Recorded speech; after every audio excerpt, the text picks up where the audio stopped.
నాకు తెలిసి స్క్రీన్ మీద కనిపించిన షాట్లో 3-4 షాట్లు కనిపించినట్టు సార్ రిలీజ్ చేస్తారు. నా యూట్యూబ్లో నేను ఇన్స్టాల్లో పెట్టుకుంటాను బికాస్ అది కూడా బయటకు వస్తే బాగుంటుంది నాకు. రిలీజ్ తర్వాత వచ్చిన బెస్ట్ కాంప్లిమెంట్స్. ఇండస్ట్రీ నుంచి అయితే చిరంజీవి గారు చేసిన ట్వీట్, బుచ్చిబాబు గారు సినిమా రిలీజ్ తర్వాత 1-2 సీన్లు తొలగిస్తున్నాను, సారీ కొంచెం అని చెప్పేసి అతను హంబుల్గా రియలైజ్ అయ్యారు. ఐదర్ అతి తెలివైనడు లేదంటే very humble. Okay okay, but humbleness నాకు ఇప్పుడు కాదు ఎప్పుడూ కనపడింది. మీ యాక్టింగ్ ఒకేతో అయితే మీరు డబ్బింగ్ అనేది మీరు ఇచ్చిన వాయిస్ అనేది ఇక్కడ వరకు లాగేస్తా గుండేస్తా 11 రోజులు పడుకున్నా బెడ్ మీద లెగలాస్ డబ్బింగ్ తర్వాత. అదే పెయిన్తో చేసేసాను, చేసి ప్రతిరోజు చేయటం వచ్చి పడుకోవటం అట్లా అయితే. సో ఐ వుడ్ సే ఈ సినిమాలో చరణ్ ఒక మామూలు మనిషి చేసినట్టు చేయలే, ఎక్స్ట్రీమ్కి వెళ్ళాడు. చరణ్ బాగాలేదో బాగా చేయలేదో అనేది ఎక్కడా రాదు కూడా, ఛాన్సే లేదు. మీకు చరణ్ గారికి ఉన్న కాంబినేషన్లో షాట్లు నాకు తెలిసి స్క్రీన్ మీద కనిపించిన షాట్లో 3-4 షాట్లు కనిపించినట్టు సార్. దానికి కంటే కూడా చరణ్ గారి కాంబినేషన్లో ఇంకా ఎక్కువ సీన్లు ఉన్నాయా? ఉన్నాయా? ఓకే. ఉండేవి సార్ ఎలా ఉంది? అది నేను రిక్వెస్ట్ చేశాను, నాకు పర్సనల్గా ఇచ్చేయండి. నా యూట్యూబ్లో నేను ఇన్స్టాల్లో పెట్టుకుంటాను బికాస్ అది కూడా బయటకు వస్తే బాగుంటుంది నా ఫీలింగ్. ఓకే. ఇన్ఫ్యాక్ట్ వాళ్ళే చేస్తున్నారు, యూట్యూబ్లో పెడతాన్నారు and Netflix extended version extended కట్లో కూడా పెడతాన్నారు. Okay, super sir. అయితే సార్ చరణ్ గారి కాంబినేషన్లో మీరు చేసినప్పుడు రంగస్థలం చేశారు, ఇప్పుడు పెద్ద చేశారు, అన్నీ కూడా మెమరబుల్ సినిమాలు ఉన్నాయి. యాజ్ ఏ ఆర్టిస్ట్గా చరణ్ యాక్టింగ్ కానీ చరణ్ గారి కష్టం కానీ ఈ సినిమా చూసిన తర్వాత, ఓవరాల్ సినిమా చూసిన తర్వాత మీకు కలిగిన ఫీలింగ్ ఏంటి? రంగస్థలం నుంచి చరణ్ సడన్గా ఒక వాల్కెనో లాగా బర్స్ట్ అయ్యాడు ఆర్టిస్ట్. ఓకే. ఓకే, వాల్కెనో అనేది ఈ సినిమాకి చెప్పచ్చు, but he opened up as an artist. రంగస్థలంలో ప్రతి ఫ్రేమ్లో ఎంత క్యూట్గా ఉంటాడు, ఎంత ఇన్నోసెంట్గా ఉంటాడు, ఎంత అగ్రెసివ్గా ఉంటాడు, అన్నీ వర్కౌట్ అయిపోయింది రంగస్థలం. అక్కడి నుంచి ఏమైతే పూనకం వచ్చినట్టు ప్రతి సినిమాకి 10x 20x అట్లా పెరుగుతా వెళ్ళిపోతుంది టాలెంట్. పర్ఫార్మెన్స్కి వచ్చేపాటికి ఇక పీక్స్కి వెళ్ళిపోయాడు. సో ఐ వుడ్ సే ఈ సినిమాలో చరణ్ ఒక మామూలు మనిషి చేసినట్టు చేయలే, మనిషి చేసే పనులు చేయలే, ఎక్స్ట్రీమ్కి వెళ్ళాడు. ఆ body buildings it's not a joke. రంగస్థలంలో ఓన్లీ ఎమోషన్, దీంట్లో బాడీ ఒక పక్క, బాడీ మైండ్ సోల్ అన్నీ పెట్టి చేశాడు. ఇది ఊరినే చరణ్ నాకు ఇంకో సినిమా ఇస్తాడని నేను చెప్పట్లేదు, చరణ్ ఇస్తాడో లేదో నాకు తెలియదు, అది కాదు point. That is not the issue. He deserves because మీరు చూడండి ఎన్ని క్రిటిసిజమ్స్ వచ్చినా చరణ్ ఎవడేమనలేకపోయాడు, ఒక్క మాట రాలే ఇంతవరకు. అది వర్స్ట్ ఎనిమీ కూడా రాయలే, తనకి నచ్చనాడు కూడా రాయలే. చరణ్ బాగాలేదో బాగా చేయలేదో అనేది ఎక్కడా రాదు కూడా, ఛాన్సే లేదు. ఆ ఛాన్స్ ఇవ్వలేతారు. Okay. So is done a great job. Super sir. ఈ రిలీజ్ తర్వాత ఆఫ్టర్ రిలీజ్ చరణ్ గారితో మీరు మాట్లాడినప్పుడు కానీ ఆయన మనసులో ఆయన ఫీలింగ్ ఏంటి, ఆయన స్టేట్ ఆఫ్ మైండ్ ఏంటి అనేది నిన్న ఒక్క మాట అడిగా, నేను తనతో మాట్లాడింది ఒక మాటే. జనరల్లీ నాకు ఒక యాక్టర్ కానీ ఒక డైరెక్టర్ కానీ వాళ్ళ థాట్స్ డిస్టర్బ్ చేయను, అందుకని ఎక్కువ మాట్లాడిన వాళ్ళతో. బికాజ్ వాళ్ళ మైండ్లో లక్ష నడుస్తూ ఉంటాయి and the mind is too busy. But అడిగా, చరణ్ ఫస్టే కంగారు పడ్డా, నిజం చెప్పాను, కొంచెం టెన్షన్ పడ్డా. Okay, that's all. ఎస్, ఎందుకంటే అది ప్రాణం పెట్టారు కదా, ప్రాణం పెట్టినప్పుడు హోప్ అన్నిటికంటే కష్టం పక్కన పెట్టి ఆశ ఉంటుంది కదా, కొడతాం ఈ సినిమా ఖచ్చితంగా కొడతాం అన్నప్పుడు నువ్వు ఫెయిల్ అయితే you will feel miserable, you'll be a loser, feel like a loser. ఆ ఫీలింగ్ ఉంటుంది కదా మరి ఎవరికైనా. Compulsory. Yes, super sir. Release తర్వాత వచ్చిన బెస్ట్ కాంప్లిమెంట్స్, విన్న వర్డ్స్ సార్ చెప్పమంటే ఏం చెప్తారు సార్? ఎవరిచ్చారు, ఏం మాట్లాడారు? ఇండస్ట్రీ నుంచి అయితే చిరంజీవి గారు చేసిన ట్వీట్ అందరి గురించి చెప్పారు, ఆఫ్ కోర్స్ అందరి పేర్లు పెట్టారు. నా వరకు మై బ్రదర్ జగపతి బాబు అని పెట్టారు. That is a big compliment, that's biggest compliment I would take. Okay. And నాకేమీ ఏది సర్ప్రైజింగ్గా లేదండి, నేను ఎక్స్పెక్ట్ చేశా. I'm confidently proudly I can say I expected these compliments. Okay. So I'm not surprised or shocked. Wow అలా భలే చెప్తున్నారు లేదు, నాకు తెలుసుగా అనుకున్నా.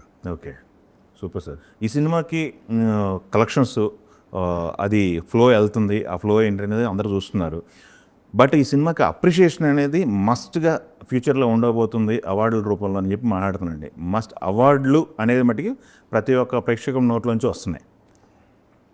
ఆ పాయింట్ ఆఫ్ వ్యూలో మీరేమి ఆలోచిస్తున్నారు? నేను ప్రేక్షకుడిని కాదు, నేను యాక్టర్ సినిమాలో నేను మాట్లాడిన దాని గురించి. ఒకటి ఎక్స్పెషల్లీ మీకు చరణ్ గారికి అవార్డులు అనేవి మస్ట్గా రావాలని చెప్పేసి మాట్లాడుతున్నారు ప్రతి audience. Thank you very much, thank you. అది నేను అంటే I have done my job. Of course everything is welcome, and award అనేది 100% వెల్కమ్, కానీ I don't want go that far. ఇంకా బేబీ పెద్ద అనే సినిమా ఇప్పుడే పెరుగుతుంది. ఇది పెరిగి పెద్ద అయ్యి దీన్ని పోషించి చాలా పనులు ఉన్నాయి మనకి, అవన్నీ తర్వాత ఆలోచిద్దాం. Okay, super sir. అయితే బుచ్చిబాబు గారు డైరెక్టర్, యాజ్ ఏ డైరెక్టర్గా 185 రోజుల్లో ఏమో షూట్ చేశారన్నారు. కోర్స్ మీరు చాలా జర్నీ ఉంది బుచ్చిబాబు గారితో.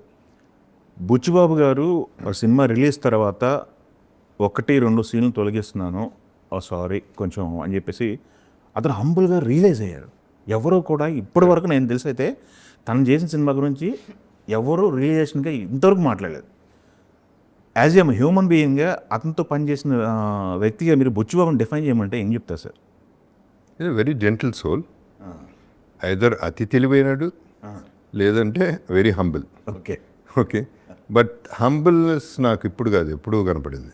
ఓకే, తెలివే, లేకపోతే ఇంత సినిమా తీయలేరు.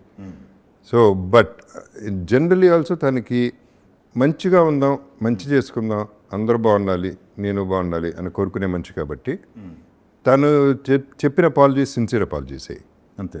So I would say definitely that's a very nice gesture, it's a very good thing he did. Okay, I appreciate him for that. Okay, and ఆ బాధ్యత కూడా తనకు ఉంది. ఎందుకంటే ఇక్కడ ఆర్టిస్ట్ తప్పలేదు కదా, డైరెక్టర్ ఏం చెప్తే అది వింటాం. ఓకే, ఒక పరిధిలో ఇక నేను ఇంతకంటే చేయను అని చెప్పచ్చు, కానీ ఆర్టిస్టు అట్లా అంత ప్యాషన్తో చేసేటప్పుడు డైరెక్టర్ నో అనటానికి మనసు ఒప్పదు. ఫర్ ఎగ్జాంపుల్ నేను ఏదైతే మళ్ళీ అంటున్నారో బట్టలు లేకుండా ఒట్టి బాక్సెస్లో పట్టడం అనేది నాకు ఐ వాజ్ థింకింగ్ అవసరమా, అంత చేయొచ్చా, పర్వాలేదా, చేయనా వద్దా అని ఒకటి కొంచెం ఇబ్బట్టైన సీన్ అది.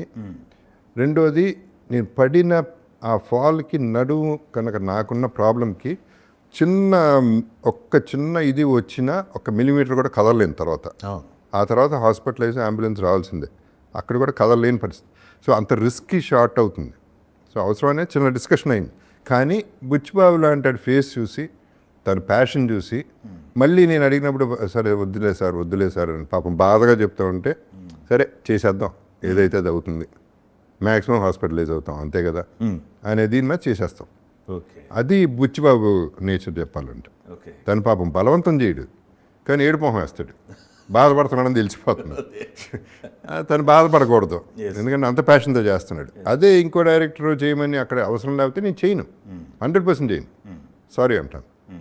సో ఇక్కడ నమ్మాను కాబట్టి చేస్తాను. నేను కంప్లీట్గా డైరెక్టర్ ఆర్టిస్ట్. నేను ఆ డైరెక్టర్ మీద పూర్తి నమ్మకం ఉంటే ప్రాణం ఇచ్చేస్తాను, లిటరలీ ప్రాణం ఇస్తాను. It's not I'm not saying just like that.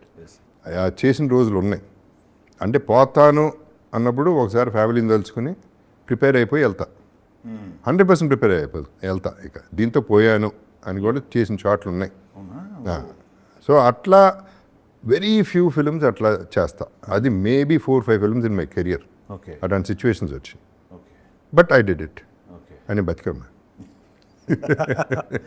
Super. అలా అనుకొని వెళ్ళిన సీన్లు తర్వాత ఆన్ స్క్రీన్ పైన చూసుకున్నప్పుడు వచ్చే కిక్ వేరే ఉంటుంది కదా. కరెక్టే, కానీ ఉంటే కాదు. ఇప్పుడు ఆ సీన్ ఏదైతే నేను డిస్కషన్ పెట్టానో అవసరమా అని, ఇప్పుడు ఆ సీన్ గురించి మాట్లాడుతున్నారు అందరూ, ఆ షార్ట్ గురించి మాట్లాడుతున్నారు. అండ్ ఎవరో ఇంకా పిన్ పాయింటెడ్గా చెప్పారు, నాకు కరెక్ట్గా ఎవరో గుర్తులేదు. పడిపోయిన తర్వాత ఇచ్చిన ఎక్స్ప్రెషన్, ఆ కళ్ళు ఎక్స్ప్రెషన్ ఉంది, పడగానే ఆ థడ్లో ఆ షాకు, ఈ నా ఏదైతే పోరాడుతున్నానో అది మిస్ అవుతాననే బాధ, అవన్నీ ఒకే ఎక్స్ప్రెషన్లో కనపడి అనేది ఎవరో పాయింట్అవుట్ చేశారు. That was my feel actually. So ఇది అంటే ఎంత మైన్యూట్గా చూస్తారంటే పీపుల్, ఈ పాయింట్అవుట్ చేయగలిగారంటే పీపుల్ ఆర్ టూ షార్ప్, చాలా తెలివైన ఆడియన్స్. ఓకే, అది సూపర్. అప్పసూరి గురించి మనం ఇంతసేపు మాట్లాడుతున్నాం, బట్ మీ కెరీర్లో ఇంతకుముందు చూసుకుంటే చాలా మంచి మంచి క్యారెక్టర్ చేసుకుంటూ వచ్చారు. ఇప్పుడు మీకు మొన్నటి వరకు బసిరెడ్డి గురించి ఎక్కువ మాట్లాడుకునేవాళ్ళు. బసిరెడ్డి అనేది సినిమాకు ఒక ప్రాణంలాగా వెళ్ళిపోయింది. అది బసిరెడ్డి క్యారెక్టర్ చాలా రోజులు గుర్తుండిపోద్దని. ఇప్పుడు అప్పల్సూరి ఒకదానికి మించి ఒకటి చేసుకుంటూ వస్తున్నారు. క్యారెక్టర్స్ అన్నీ కూడా వేరియేషన్స్. ఏంటి సార్ మీరు అంటే జగపతి బాబు గారు నేను చేయలేను, లేకపోతే నాకు డ్రీమ్ రోల్ అని చెప్పుకోవడానికి రోల్ లేకుండా మిగిల్చకుండా చేసుకుంటూ వస్తున్నారు. అతను అవకాశాలు ఇస్తున్నారు డైరెక్టర్స్. ఓకే. ఇప్పుడు అరవింద్ సమేత అయిపోయింది కదా అనే పెద్ద గురించి మాట్లాడటం కాదు, కానీ అరవింద్ సమేత పీక్ నా డెఫినెట్గా పెర్ఫార్మెన్స్ బాగా త్రివిక్రమ్ డిజైన్ చేసిన క్యారెక్టరైజేషన్ కానీ ఎక్స్ట్రాక్ట్ చేసిన వర్క్ కానీ ఇట్స్ అన్బిలీవబుల్. బట్ దానికి దీనికి అన్ని సినిమాలకి దీనికి ఎందుకు దీన్ని పెడెస్టల్లో పెడుతున్నానంటే మిగతా సినిమాలు అన్నింటిలో ప్రాణాలు తీసా, Okay. దీంట్లో ప్రాణదానం చేశా. ఓకే. సో ఇది పాజిటివ్, Yes. అవన్నీ నెగిటివ్. ఆ థాట్ ప్రాసెస్ నెగిటివ్. ఇదంతా ఒక ఇన్నసెంట్, ఒక రా, ఒక ట్రైబల్ కైండ్ ఆఫ్ ఐడెంటిటీ లేని, ఆధార్ కార్డు లేని ఒక మనిషి చేయగలగటం, ఇది క్లోజ్ టు నేచర్. ఇది మిగతా కమర్షియల్ సినిమాలు. సో అందుకని నేను దీని పెడెస్టల్లో పెట్టేది. Okay, super sir. సో ఈ ఆపర్చునిటీ ఇలా చేయగలను అన్న నమ్మకం వాళ్ళకి రావటం గొప్ప, డైరెక్టర్స్కి. And I still feel I can be exploited more. ఇంకా రకరకాలుగా నన్ను ఎక్స్ప్లోర్ చేయొచ్చు క్యారెక్టర్స్. ఇప్పుడు నాకు పెద్ద చేసినాక నాకే కాన్ఫిడెన్స్ వచ్చింది. ఇంకా చిన్న చిన్న ఆల్టరేషన్స్, వేరే వేరే రకమైన ఎక్స్ప్రెషన్స్ ఇవ్వచ్చు అనేది I feel it will happen now. ఝన్ ఝన్ ఝన్ తెలుగు వన్